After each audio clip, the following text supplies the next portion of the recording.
nigga. Huh? Warning. The Federal Communications Commission has determined the following content to be emotionally harmful.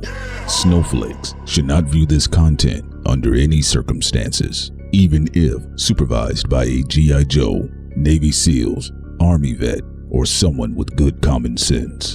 The views and opinions expressed, including the depictions of persons of color, corrupt politicians, white people with or without a tan, haters who have yet to brush their teeth typing angrily in the comment section with hot breath syndrome, do not reflect any official policy or position of the U.S. government. This program contains graphic language, dark comedy, unique intelligence, creativity, a high credit score, and high blood pressure when triggered. This program has also been accused of racism, violence, misogyny, mansogyny, feminism, MGTOWism, defacement of celebrities, and of course, being a bully.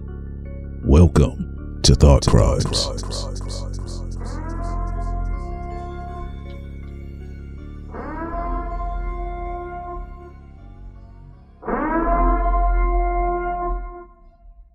Welcome to Thought Crimes, everyone, and this is your girl, Sincere. Hey, this is your man, P in the building, so We're getting started.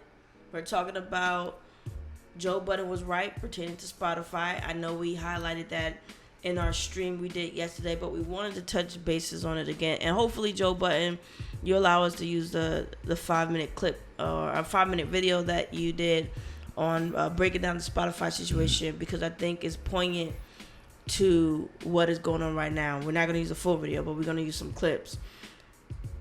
I remember when we did a stream on the Bald Head Wars, and we talked about overall, we thought Joe Budden was right. We had peers and other people come to us, Prince, thinking that Charlamagne approach was actually better with the iHeartRadio and all of that other stuff, with the Black Effect or something like that. And we stood on our square saying, you know, we think Joe Budden is right on this. And I think he's always been right from Complex, because it kind of reminds me of ourselves in a sense. The sense that, you know, the reason why people haven't seen us done certain things is because every time we've tried to partner up with black people in the hip-hop space and or even other business spaces and white businesses, they always try to sell us short. And it's because we have people like Charlamagne, no disrespect, and others with that mindset of always devaluing the market themselves when it comes to blackness with their cheap labor. Cheap labor with their own brands, with their own brilliant minds, and so on and so forth. It's something that really needs to be called out right now. It's like, I do think Joe Budden needs to be given his flowers, because you saw what they did to Monique when she asked for what she was worth. And you had Oprah and Lee Daniels and Tyler Perry come after her. With Joe Budden, it was no different. He had Charlamagne, and Charlamagne even was, you know, buddying up with the owner of Spotify. And then the owner of Spotify was like, everybody's putting like Joe Budden just uncontrollable. And with the mall situation and Rory, you know, I know you're going to speak on this too. I'm not mad at them, because when people don't give you the money you deserve, relationships break up. People see marriages break up when the husband or the wife income not coming through because they're not getting paid their worth at the job, or somebody loses the job, and the financial toll takes a huge blow into the household. And I do think Rory, Mal, and Joe got fatigued, and I think that is actually what really messed up their relationship. Not just the whole, you know, he being eclectic, you know, Joe Budden having, you know, he can be weird at times, but we all can, you know. I don't think it was just his Aquarius type of radical energy. I really do think it's just simply the fact that he didn't want to be treated with slave wages and with cheap labor like Monique. No different from Monique. What's your thoughts on that, Prince? well, actually, look, you're right. I mean, we went through a lot of different things, and I mean, out of respect and peace treaties behind the scenes, that, certain names we would not disclose publicly, but we've even seen how they chosen to move. So, yes, absolutely. Doing the partnership and even trying to, work your way up, I would guess vertically, it's a bit difficult when you're having people approach you with pennies. And, my big issue with Joe Budden, again, this is not co-signing anything outside of the art and entertainment. I'm not talking about that. We're specifically talking about business. And I'm talking about entertainment. And how Joe Budden, to me, was no different than Monique. And for me, even moving further back, was no different than the likes of Master P.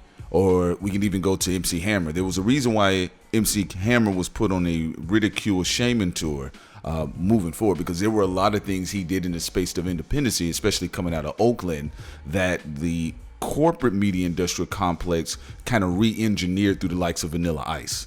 And then we moved on with an aesthetic from there. And that's just simply, even in that space, what we saw with Joe Budden was something that was a bit incredible at the time, that I felt the Breakfast Club, specifically with Charlamagne the God, knowing what his presence represent in said culture. Whether you agree with it or not, he does have a voice, he has a presence, he has a platform, and he played Don King for the corporate establishment.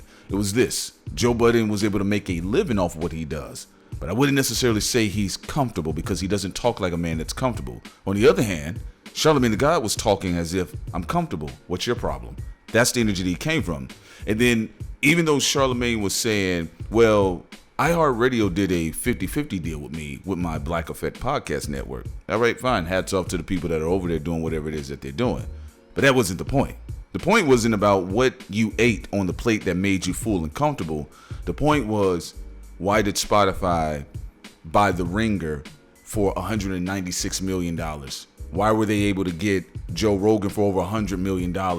Why were they using Joe Rogan's numbers to advertise as if this is what we're going to do with the podcast? But even moving before Joe Rogan, why were they using Joe Budden's audience to build their platform or open and up and outward and expanded? Because they didn't have an understanding of the podcast audience in the sense of how they have it now. It's been perfectly formulated. But I actually kind of feel they did use Joe Budden as almost like a controlled experiment that they were going to apply elsewhere in different spaces and see what works vertically. Yeah. And that's where we are. And I think for me personally, I just felt Charlamagne spoke as someone that was comfortable. He ate. Joey, what's your problem? I'm eating over here. This steak tastes good. I am so sorry that you messed up your eating scraps over there. But that's not Joe Budden's point when people get just focused on his point. And again, if you do your research, Spotify did spit out change $196 million for The Ringer, and then they did the same thing moving forward with over $100 million, of course, with Joe Rogan. But they told Joe Budden, they did actually offer him money to level up, but he said, when you guys offer me the money, why does it come with all of these restrictions? That means there could have been products that he may not have wanted to promote it, that they wanted placed in there. There could have been certain things they didn't want him to talk about anymore. There's a lot of things, but he was specifically saying that I am getting all these restrictions, and we have played them clips where Joe Rogan was able to fly wherever he wanted, or they simply just suspend an episode and then bring it back into the forefront. And anybody that's deemed crazy, like Alex Jones, who was making fun of dead kids, basically, was still allowed to come on the show. And even Spotify's president spoke on the behalf of Joe Rogan several times and said, well, he hasn't done anything that warranted the removal of the podcast. So that right there is what Joe Budden was specifically honing in on, the atmosphere. But at the time, people were prisoners of the moment and getting caught up in that, no, Joe Budden was just a bad businessman. But yeah, absolutely, I agree. That was our point that we was making early on, because we had been experiencing it in live time. So we actually kind of understood it from a different perspective as opposed to a spectator. Yeah, it's always black people are bad at business. It's always that even though Spotify was willing to get rid of XXXTentacion catalog and R. Kelly, who I'm happy R. Kelly's in prison because that's where he needs to be. But you're not doing that to other artists that are on Spotify, dead and alive, who have been convicted of pedophilia or domestic violence or so on and so forth. How these platforms are operating, they'll give Impressive $1 million. Impressive have a large enough audience where the conversion rate is high, where she should be getting $50 million if she decided to go on any of these platforms. Joe Budden should at the very least gotten $30 million. I absolutely agree. Is Charlamagne even getting enough money? He said his idol is Steve Harvey, a black man who works 10 jobs and get a small fraction of what white people make. That's your idol? Black people gotta stop undercutting other black people because you validating these white people for what? They're not giving you any money. They're giving you cheap change. And the interesting thing is, NDRE said, I talked to the owner of Spotify. He said the majority of their money comes from black artists. Black artists, musicians and stuff, the music that's on their platform, and they only get a fraction of a penny for every time somebody listens to a single track. So I do think Charlamagne and the rest of the crew, Oprah, Lee Daniels, Tyler Perry, stop it. Stop coming out here telling other black people to shut up and have free labor or have cheap labor. You have a fucking slave mentality. That is a slave mentality. And yes, the reason why even Joe Budden was about to bring up, other situations about Charlamagne's past is because, bro, Charlamagne, you betrayed Joe Budden first. You came out here making it seem as if, don't talk to me no more. We're not friends after you did that. You betrayed him first. You wasn't coming from no place of, this is my brother. I'm just trying to speak game with him. You was coming from a place of sucking up to these white corporations that's paying you cheaply too, to try to get into their good graces while undercutting Joe Budden, who's been right about Complex, who's been right also about Spotify. And you went and undercut Monique when she was on your show for Netflix. For what? Because I don't see you. He didn't even get a good Netflix deal. He didn't even get the bag from Netflix, like a $50 million contract with Netflix or nothing. So what are you doing this for, Charlamagne, and other people who are behaving in this same type of mentality against other black people? Well, you got to keep in mind too, when we looked at it, like you're saying, within respect of everything, Charlamagne lost the HBO deal because of said allegations that were floating up. That fast, he lost the HBO deal. And then, we see where moving outside of the Breakfast Club with other forms of media, and I'm not really getting stuck on Charlamagne, but let's just keep it real. He was playing club bouncer at the door. We saw it with the likes of Monique. Again, thought crimes, you got PNC in here. We said, no, Monique is right. And I was personally offended because at least I'm not stupid. I'm not going to reimagine history. I saw the Parkers meant something culturally. In fact, one could argue a lot of the aesthetics we see with the Doja Cats and what we saw with the Tia Tamara and the Nicki Minaj and all of that is loosely based on some of the energy of what we've seen with Monique to show you how much influence she's had as a cultural fixture, especially within black space. Okay, a triple threat treated like she was a bottom bitch on the street. Exactly, and I'm gonna take it even back to one other space around that time. Okay, because this goes into a consistent theme. We saw what they did with Aaron McGruder and the Boondocks, right? And how they was able to hustle him in the same manner, the same way they did, ironically, Dave Chappelle. For the Boondocks, it was the 4th season. For Dave Chappelle, it was the 3rd season. I want to go back to another situation. Queen Latifah with Steve Martin did a film called Bringing Down the House. The film did over $300 million. They still were talking to Queen Latifah as if she wasn't a box office draw. By this time, she was a veteran in the game. She had 3 successful movies. One was also with LL Cool J. Absolutely. And she also had another one as well that did very well. And yeah, they still treated her like she is not someone that... And she wasn't a powerhouse. And she is. And, okay, all jokes aside between Will Smith. Historically, on paper, it's shown that Will Smith, as a singular actor, he has had the greatest career run. That means we're not talking about what you want to argue who has more classic or not, but if you're talking about even outpacing the likes of Tom Cruise. But look what they did with Will Smith. Even when his film, it fumbled a little bit at $300+ million, they said, oh, Will is over. His career's over. It's a flop. What we're saying is there's a consistent theme. Look how they played the likes of Janet Jackson, Whitney Houston, Prince. Again, these are people that have backbones of what we know as entertainment culture.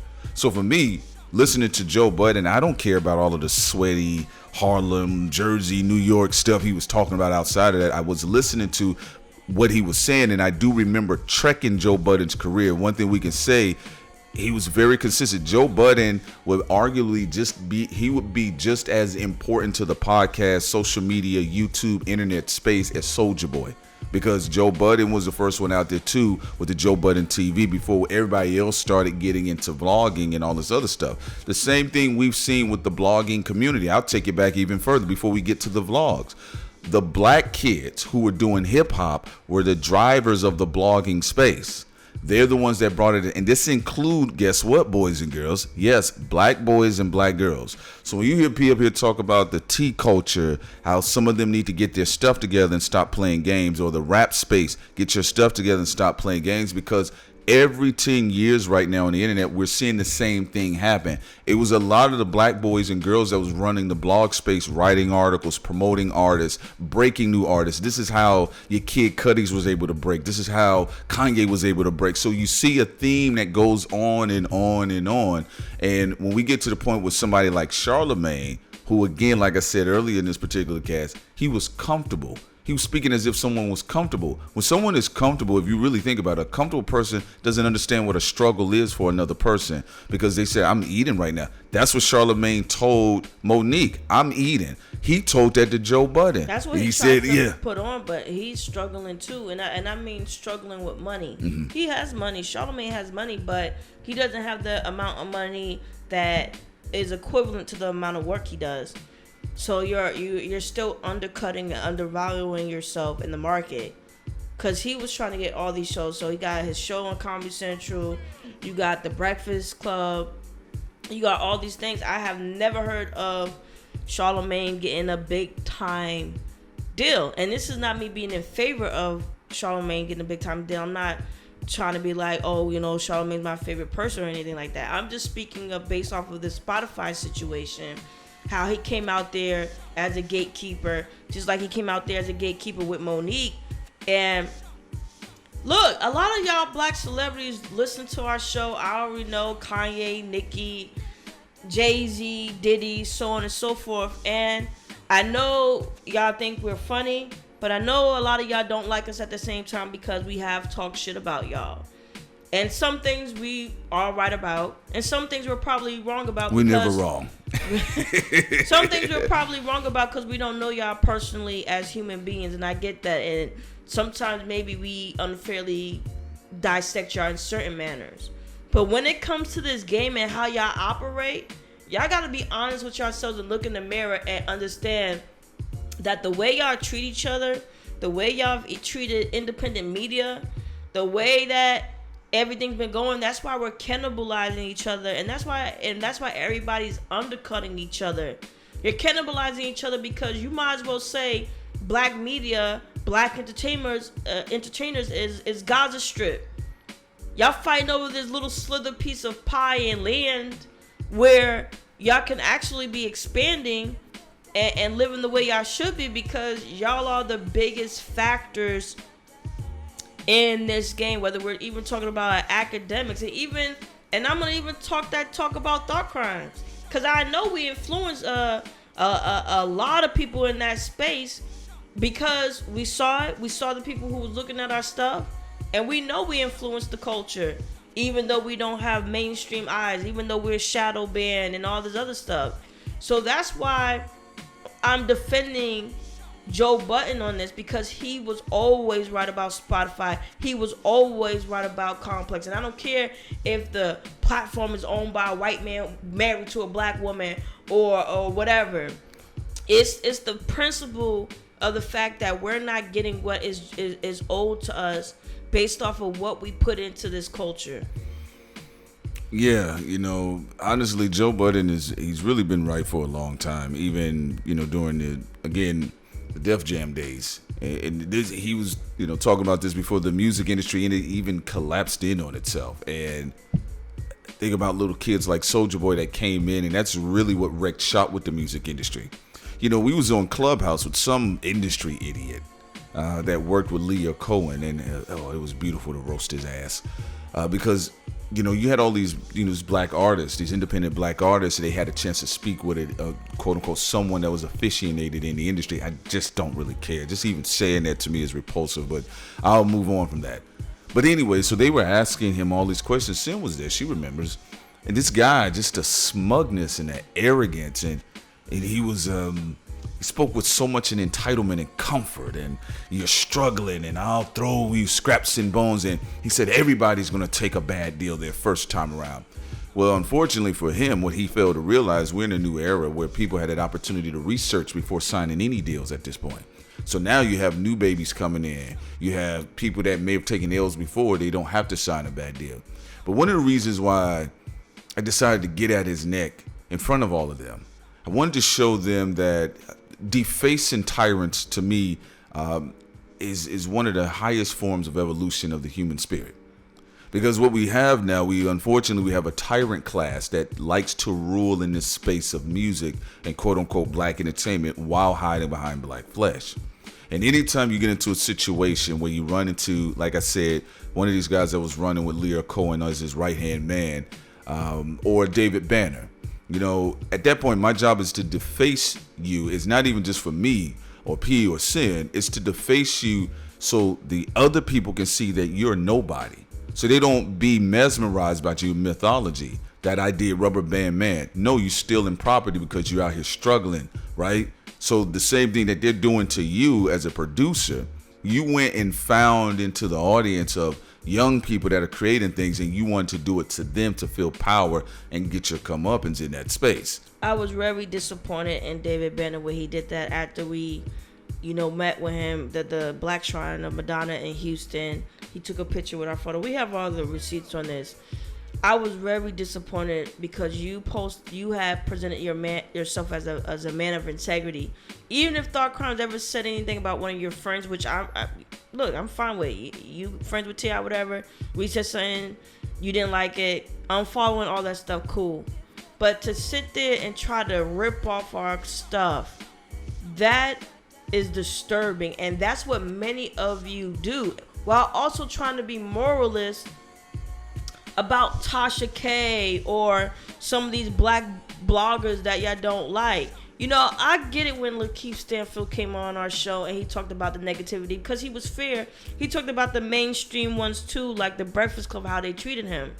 But some of you who are speaking very moralistic forget some of y'all killed other black people before. Some of y'all had scammed black people, set other black people up before y'all even changed and became better people. But y'all want to nitpick black media or the mistakes we make or how we talk about y'all because we don't know y'all, just like you don't know us. It's hypocrisy. Well, and even with that, right? Even if an independent black media pundit makes a mistake, so what? They didn't have media training. Some of you all got media training and you're still acting like a savage wolf. Some of you all have been through the courts. Some of y'all done set up under Dr. Dre all day. Some of y'all done set up under Jay-Z. Some of y'all done set up under Jay Prince. Some of y'all done set up under all of these people. And you still have to come back into the space and you still act like an old struggling ass wolf on the corner. I gotta get my next bone. I gotta get my neck. Or a hyena, better yet, because wolves are actually awesome creatures. But a hyena, and it's like I'm gonna rip off. And that's for me when I was looking at the Joe Budden situation. It wasn't to me. I keep saying it's ironic. Joe Budden, Monique, and even somebody. Let's even go to the next levels with it. Cat Williams and Kevin Hart have had personal beefs for ideological reasons. Cat Williams' mindset is I stepped out of the way, and then Kevin Hart was able to expand. And to some degree, based on their one nigga rule, Cat Williams is right. Kevin Hart says, you didn't do anything for me. I worked hard for this. Kevin Hart is absolutely correct. But Kevin Hart has worked very hard, but because of their one nigga rule in that space, they said, well, we're going to really elevate this guy because he's playing by the rules of the game. And this is something that I always try to impress upon people. Don't be offended because many things exist at once. We're always in this alternate universe. But Cat Williams, there were certain deals that Cat Williams said, I'm not taking. I don't want to deal with this. Y'all want me to do what? Please. Or I want my percentages. I want my cut. And they said, well, you're too complicated to work with. You're difficult to work with. And even though what we saw with Charlamagne the God, Joe Budden, Monique, Kevin Hart had already netted hundreds of millions of dollars. And guess what happened? When they opened those Sony emails, what were they doing? They called him a nigga. And that's exactly the point. I'm glad you was going to get to it because I wanted to talk about that part. That's why I'm also was disappointed in Kevin Hart. I think he's seeing it now because he had Monique on his podcast. And he understands it more now. He saw with the Oscar thing, what they did to him. But I was very disappointed in Kevin Hart because even after that point, he was still being cute. And I'm like, how are you going to talk to black people when them white people saying you a greedy nigga midget and don't deserve none of the money we're giving you, even though you bring it in billions of dollars to their funky company? So this is the thing that I'm talking about. Like, we all gotta stop it. And Royce the 5'9" said something that I think was so important when he talked about Lupe recently. He said, I know we don't like each other right now, bro, but I heard something was going on with you. I respect you and I love you. And I hope everything goes well with you. I like what he said there. He said, like, even if we don't like each other, there's supposed to be camaraderie because our marketplace is connected to each other. So if my market value is connected to Michael Jackson, Janet Jackson, Joe Budden, Aaron, as you said with the Boondocks, Carl Jones, all these different people, right? We're all interconnected, meaning that our as a collective, as a group, we all have a marketplace value. So we're generating billions of dollars for the U.S. government and for all these Fortune 500 companies. But if we're telling each other to do cheap labor, we all fell. And it don't matter how many ceilings one Superman nigga break, it always comes crumbling down because everybody's devaluing each other. So someone's going to have to make a change in culture and stop doing that. You don't have to like me as Sincere. You don't like to have to like Prince. I don't have to go eat dinner with you. All black people don't have to like each other as individuals because that's impossible. White people don't even like each other. See them bombing each other. They kill each other too, just like any other group. It's a human trait. Humans, they go through, people go through disagreements and tension. So it's like, it's not, can't try to force a friendship. Right, can't try to force a friendship. Right. And I understand that. Even if someone said we could never be friends, but we could be cordial, that's perfectly fine too. It's respectable. It's called respect. To devalue your own marketplace is ridiculous with cheap labor is something all groups in the United States run away from. Indian people don't want to do that to each other. White people don't want to do that to each other because once you devalue yourself as an ethnic group or a racial group or whatever category you want to put yourself, it puts you in a perpetual state of either functioning poverty or being rich but on shaky foundation where a COVID-19 or a pandemic or anything could just wipe out most of your money that you've accumulated. Well, what it would end up being, it's cultural eugenics. That's what it is. It's cultural eugenics. And, Royce da 5'9", like, even the stuff we joked about culturally concerning rappers like Eminem and all these other people, we made our statement, and I still think foundationally there's things I've seen, even, concerning like the newsprint. Like, I have consumed so much of content. All this time, I didn't understand I was studying all of this. But as a kid, I was really fascinated. Like, why was the XXL in the source? Why is this happening right now? Like, why are like black columnists and journalists being displaced? Like, I saw it like then. I said, what was going on? Then when you start seeing the transitioning of the blogs and then the vlogs, and then you started seeing them adopt editing styles of like stuff that I was doing early on, or D-Respect was doing, or some of these other guys, Nick Bag TV, right? These people like that, or even if you're talking about in the spaces of these think pieces like Sincere was editing videos like every day. She had a bunch of them out there. The influence was out there. And when you get to a situation where I'll never forget how disgusting that man sounded to me on Clubhouse, and I wish I can remember his name, but I know he's the black guy. He's some ball behind the scene dude that Right. worked with Leo Cohen. It was and one of the you gonna get raped. That's what you're gonna do. It was one of the most disgusting things. Like, ugh. Yeah, it was one of the most disgusting things I said you could say in front of young black artists. You know, and it is cultural eugenics. One part of it for the sport of the game. Like I of course you want to see, a good battle. You would love to see just Lupe and the real Royce to show up to a battle. Because I know the real Royce didn't show up to that battle because over time, one thing I've known about Royce the 5'9", he seems tired. He seems tired, and seems to be like a change of heart. He's never really been the same after Proof's death, to be honest with you. I really think he's having a spiritual awakening too, and I think that's more difficult with guys in that rap space because people want that aggression, but when you're having a spiritual, evolution, things become a little bit more tricky. Yeah, it's something we talked about. It was kind of like at certain points, like you had to think about what a warrior is. It doesn't matter, woman or man, but at some point, you even look at boxers. You know that one fight where you're like, the boxer should hang it up. You seen them like there's something else going on there. Or when someone becomes a peaceful warrior, because people don't talk about that too. Like look at Mike Tyson. Like you could say right now he's more of an advocate of like a peaceful warrior than that whole bloodthirsty. I want to just conquer everything mentality that he had for most of his years when he was a younger guy. Yeah, because if this was, I think Lupe is one of the most brilliant lyricists I think we've ever seen touch the pen. Yes, that was a good diss record too. But I do know if this was like Royce the 5'9" 5 years ago, that would have been a different battle because he was very angry. He was out for bloodlust.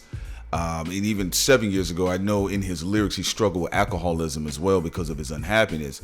Royce the 5'9" is very aware of who we are, and he still chose to listen to the content. He still chose to, understand what it is we're saying, even with the likes of Crooked Eye.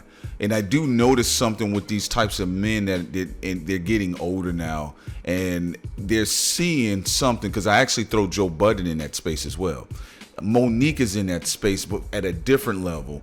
But you got to remember, these are black entertainers that haven't been allowed to gracefully age like a Sinatra. Like they haven't been. Isaiah Thomas too. Look what they did to him. I know people. Even we talked about this with Isaiah Thomas. Like you literally had a very classically trained actor that I feel his acting skills is that on the level of Denzel. Like he just amazing.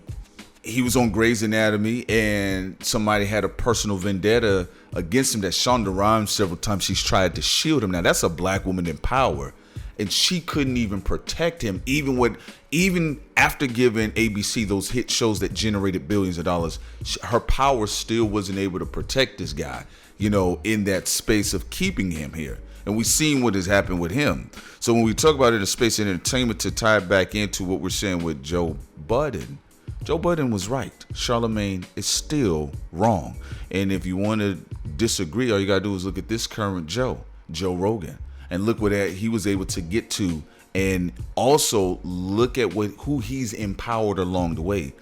Joe Rogan's platform, to keep it triller with you, he's also empowered some very dangerous people.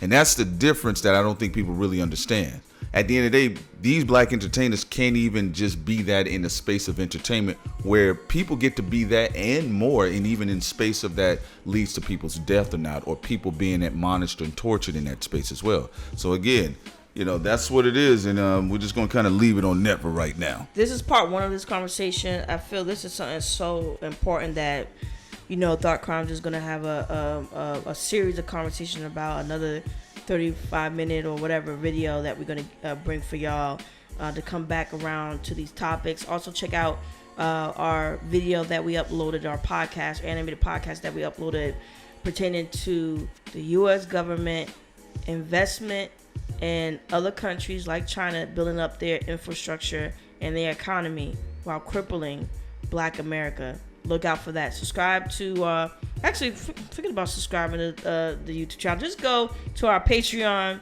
Support us on there. Support our tiers on there. Our website, www.thoughtcrimesworld.com. Check out our website. And stay tuned. We also got our merch out.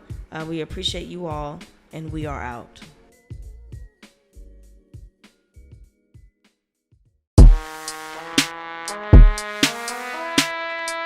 To this day.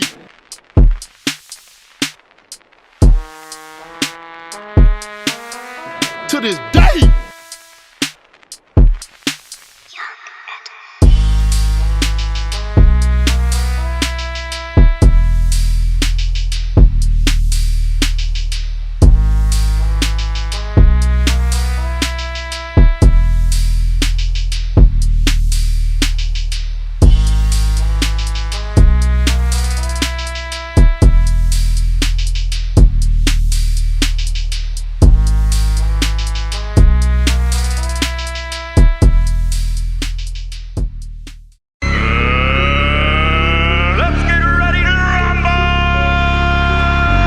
Perhaps you shouldn't turn your back on me.